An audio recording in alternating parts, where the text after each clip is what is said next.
Hello everybody and welcome to this general walkthrough for the City Park 9-hole cup which we have in the game starting on Thursday. As always, going to put the overviews up for each of the 9 holes in turn with the general routes and elevations shown. We will be covering all divisions here in this walkthrough, and bear in mind the suggestions will have to be tweaked according to what wind direction we're going to get, but also what clubs you're using as well. General elevations also, it's a good starting point, but of course they do vary depending, of course, what the wind is doing. So bear that in mind, giving you some useful adjustments and tips as best as we can at this stage until we know, of course, the tournament wind. Before we get started, don't forget to hit thumbs up if you're enjoying the content here. Do become a subscriber, it is totally free. If you hit the bell button, you will get notified when we upload content or go live.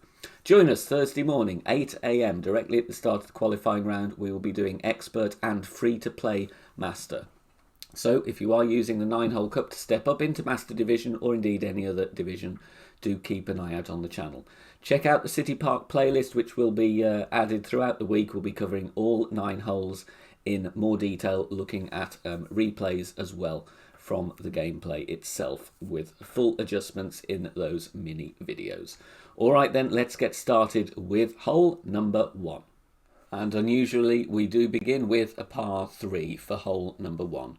Rookie Division, very good opportunity here for a hole-in-one, playing with the backbone or similar. Long iron go with the one that is the most accurate, of course, and that is bouncing on that little ridge of the green in the centre where the red cross is marked above the top of the bunker. There is a little high point there. Apply some backspin, aim directly at the pin, adjust with 10% elevation. Really good chance for a hole-in-one because the line from Rookie Division is straight along the middle of the green and there's not really much slope to contend with at all. So really good chance really for rookies. Pro, Expert and Master obviously approaching more from the left. Pro and Expert, the middle tee, going to be most likely with the long iron, which is the Grizzly, bouncing where the blue cross is. Going to need some backspin and also 2 to 3 bars side spin to the right. Bear in mind, top right of the green does slope back towards the pin, so if you do come in hot, you will roll back in the direction of the pin. The other thing we've done here from definitely an Expert, but maybe also in Pro, is there is also a nice max backspin shot with the Guardian, which will make use of that slope at the back. But I do believe you will need probably a power 0 ball. We have played a very nice Marlin shot in the past there from the minimum line, but that one you will need headwind angle to be able to adjust. Master Division, as this is a shorter par 3, going to be with the Wood Club. There is a sniper rough bump just to the right of the blue cross. If not, play max backspin with the Guardian. 10% general elevation for all divisions, but especially for Pro, Expert and Master, the green is quite frustrating here, as is the case with a few of the holes in City Park, so it's going to be a little bit inconsistent. If you do get to drop this one, it's a very good start to your round. Now, second hole is one of the most tricky par 4s that we have in the game, to be honest, and it's also a little bit tedious, so we've just got to survive it. The chances of eagle are slim, but you still have a chance if you do position yourself well after the drive. Power 3 ball is a minimum really for me. This hole is quite long, and definitely as we go up into the divisions, a berserker is also very useful. Even for Pro Division, just having that extra distance so you don't have to push the drive, and also you will have room to then attack the pin a bit more with the Power 5 ball is very useful. Either way, got to be accurate on your drive, and we will have to use big drivers, so it is a little bit difficult. 10% extra on the drive. The fairway is a little bit bumpy, and there is also a glitch roll. If you do end up in the rough or any of those 8 fairway bunkers, you will have, particularly from the bunkers nearer the tee, almost an impossible job of reaching the green in 2. So you might want to pack rescue clubs, your rough iron, sand iron that gives you distance and topspin, just in case it goes wrong. If you do want to do a hook shot on the tee shot, then you can do. Obviously a little bit variable with the outcome depending on what the wind is doing as well, and wind angle variance. But if you do land that, even if you were in the rough, you are nearer the green and you won't have a problem reaching. If you do go for the hook shot, pack a rough iron with a load of backspin so you can land directly on the green and hold for a birdie putt. Second shot, you can either use a 180-yard wood club, assuming you're going for the standard drive, or if you're using a Power 5 ball, most likely will be able to use the sniper. And you can either bounce up with 0% elevation, or you can go for a rough bump where that tiny blue cross is marked there. Again, 0 or maybe -5 because it is slightly uphill. But either way, we just want to get the birdie here. You will see quite a few people coming out with a par.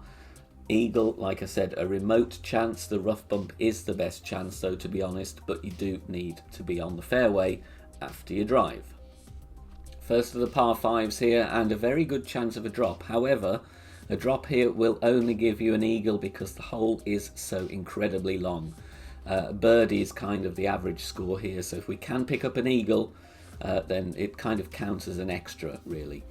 We'll quickly talk about the white line, and if we do get send it wind in expert and master, obviously go with the driver with the most topspin, put a power 5 ball on. This is the white line, of course, 10% extra, go full topspin, full OP, bounce there and try and topspin out of the rough.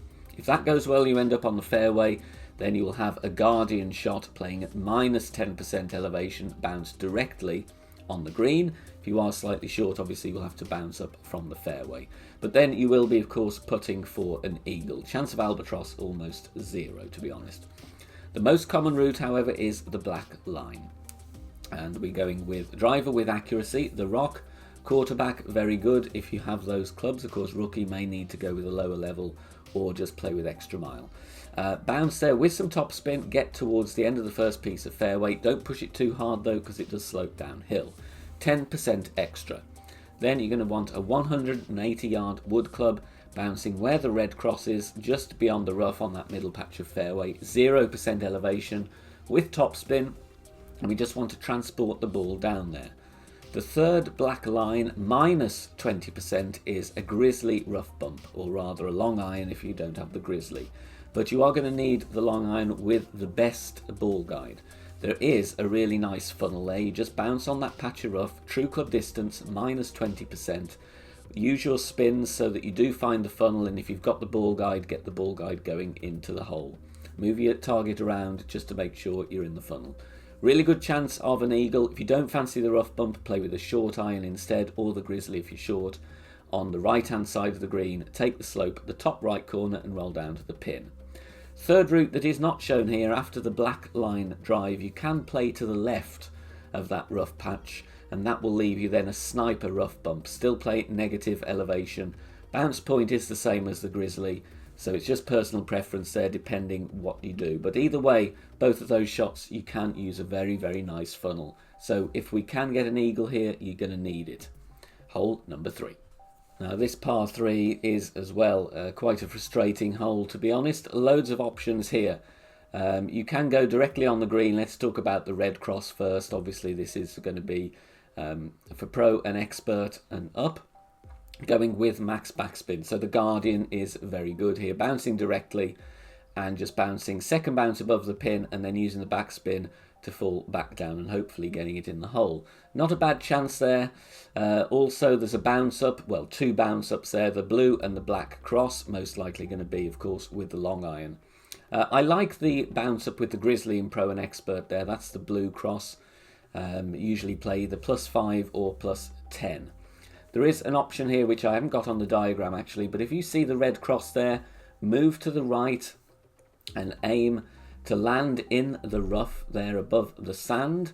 That is a very good sniper shot, pro and expert as well. But obviously you will need some left spin, and then it just takes the curve on the top right half of the green and hopefully will get in the hole. I found that to be a little bit frustrating. It's not my favourite shot, but quite honestly it is most likely going to be the best chance at a hole-in-one on this one. Just bear in mind though, the front of the green does slope back towards the tee, so I would rather be slightly long on this one than short, otherwise you are going to be left with a tricky putt. But lots of options to deal with here if you do feel brave. Obviously there's not really much time to dial in on the 9-hole cups, so pick your route carefully. 10% general elevation here, and hopefully you can get yourself a hole-in-one. Hole number 5, and this is all about getting a good bounce on the drive. The fairway is very, very bumpy, and if you do bounce on part of the slope, it is going to kick the ball either left or right. I do favour a side spin 3 ball here if you can. Power 2 or 3, particularly for middle tee. just to make sure you're going to clear the bunker. You may need to push up even if you do have those power balls. 10% extra on the drive, playing with topspin and side spin, avoiding the tree which is in play, and obviously avoiding the rough. We don't want to be clipping the tree, otherwise the ball will dive bomb, most likely into the bunker. But we want to get into the top corner of the fairway. If we've done that correctly, then you will have a short iron shot to the pin. I'd be playing that 0% elevation, true club distance, and applying spin, get the ball guide pointing to the hole, if you do have a good ball guide, of course. But bear in mind, there are some very, very small deviations around the pin area, either to the left or the right, depending how you are approaching this one. So be careful. This is a frustrating one. It's a fairly good chance for a drop, but you will find you think you're online here, and just at the last minute you will miss slightly left or slightly right. If you don't want to go with the backspin approach with the short iron, there is a runner rough bump. Obviously you will need the runner for the top spin, or some people do lay up on the drive and go for the sniper rough bump instead. I favour the short iron shot though, to be honest, bouncing over, but just go with whatever suits you. If you can get an eagle here on this par 4, very, very nice indeed, but it is a frustrating hole due to the slopey fairway and green. Before we carry on with the tournament walkthrough, just want to take a few seconds to tell you about a new series that we have now started on the channel. These are the BK Course Guides. They are aimed at people playing tour play, whether you're stepping up to a new tour or you're having to learn a new course due to the course rotation and reshuffle that is occurring within the game. Very similar to the tournament walkthroughs, going to have the overviews on the screen, but they are organised by the par number. So we start with the par 4s, then the par 5s, and then we finish with the shootouts. I give my thoughts and opinions on suggested general routes and elevations for all tees, so regardless of what tour the courses are in, it should still be relevant, but also some strategy tips depending on what your opponent is doing, and also my recommendations of how far you need to be or how close you need to be to the pin in order to win the shootouts the majority of the time. So please do check those out if you are playing some tour play. Hole number 6, and this is another long par 5 to be honest, but slightly easier to secure the eagle than the first par 5. Even then though, we are going to have to be careful. 20% extra on the drive. I favour the black line to be honest, because it's a slightly easier drive, and you're just going to need some top spin and also some side spin to the right. Get yourself as far down as possible. 20% general elevation. Sometimes I do go 15, but 20 is a good thing to work with. Top spin is needed here, and you will need minimum power 3 ball. Second shot from there going to be again with the 180 yard wood club, so we're looking at big dog for rookie division, but obviously if you're going up through the divisions, then that's going to be Cataclysm is going to be a very good bet as well. Bouncing over the bunker, 0% elevation. If we do get headwind, this hole does become a pain, because we're going to have to overpower the drive, and then if you end up in the rough with bad great left or great right, you're then not going to be able to reach the green in 2, so you're going to have to lay up. So that does jeopardise the eagle. White line, if we do have tailwind, is an option there with topspin. Again, not so much a problem though if you do go in the rough, because at least you will have tailwind to carry you to the green with the Nirvana or rough iron of your choice if you do get wayward. There are some send it options. Some people do like to slice, especially in expert and master division. Power 5 ball, for instance, if we do have a send it wind there, you can be very, very good and get into short iron range or even wedge range if you're lucky and if the wind is in your favour on that one. So there's a few options there. You can pick which one is best for you. But like I said, get the 180 yard wood club in the bag and at least a power 3 ball. Last of the par 4s now, hole number 7. And I would recommend you go with a side spin 3 ball here, especially for the drive. So Katana is good. You can risk a Titan if you want to play with more curl though. But a Kingmaker is also, of course, very nice indeed. Bouncing over where the red cross is there, just in that little area of the fairway, with your side spin to the left and some top spin. We want to avoid the sand there. Again, this is a longer par 4, and if we do not have straight tailwind, it is very difficult to reach the green in 2 if you do end up in the rough or the sand. Added to that, the fairway before the green is bumpy and it's narrow, so it doesn't make for an easy save if you are in trouble. You can play with a bit of left curl as well, especially if you've got wind pushing you from left to right. But just aim to be on the short grass there. Depending what the wind is doing, all divisions will either have a choice between long iron or the sniper, i.e. or another wood club, of course. Long iron is good if we do have tailwind. You can set up at max distance, so I do like the Grizzly, of course, for the accuracy and ball guide. But if we do have kind of level crosswind or a hint of headwind, then it is going to be a minimum distance sniper. Obviously, if you're further back, you're going to have to go with wood club all the way. The issue here, though, is the green is really, really inconsistent. There isn't really a smooth, nice route to the pin, and it's very, very difficult to get an eagle on this one. You can, of course, in strong tailwind, expert and master, strap on a Zerk or a globe and go full blast, bounce over the rough between the two pieces of fairway and try and get yourself into short iron range. But still, regardless of what club you're using, this green is very, very inconsistent. So it is another frustrating hole, I'm afraid. But if you get an eagle, it's a real bonus. Now we have the really slopey par 3 to deal with here. 10% general elevation.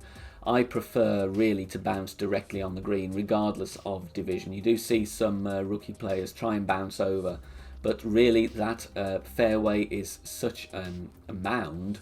It's very, very difficult to get anything accurate on the bounce, and also you're probably going to be adjusting either up or downhill.